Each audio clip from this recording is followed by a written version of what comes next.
लोका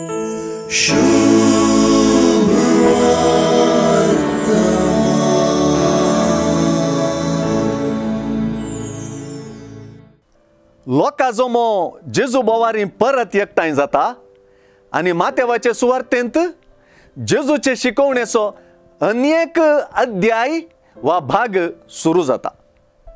अशें 13वो अध्याय सगळो जेजूचे विशेष शिकवणेक म्हणजे वपारी मुखांतर शिकवणेक साक्ष जाता। जेजूची शिकवणूक वपारी मुखांतर लोकांक चड पावतली आनी मतींत उरतली आनी सर्गींच्या राजां संबंधी जेजूची शिकवणूक तांच्या काळजा गुंडायंत रोमतली। जेजूची ओंपयाची वपार आनी तिची घडावळ सगळी एका रैताचे परिस्थितींत रोमल्या।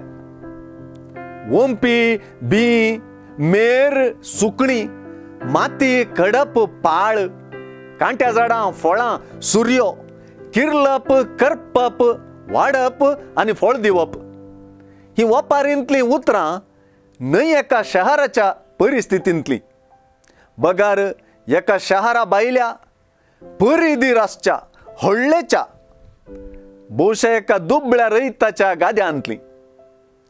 जेजून आपले वपारींत विंचलेली परिस्थिती आनी उतरांचो एक संदेश।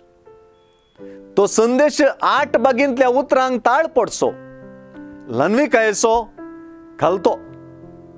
कान असलेली आयका म्हणल्या उतरांनी प्रवदीय संदेश तो। ताचे वपारींतलो रैत वंपी वमताना बी जायते कडेन पडता। वपारीचो अर्थ फुडें तो सांगतलो पूण त्या बियांची काणी कोणाकी थटक करची हाचो अर्थ कितें जावयेत म्हणून चिंतूंक करचेंच हे वपारीचो शेवट।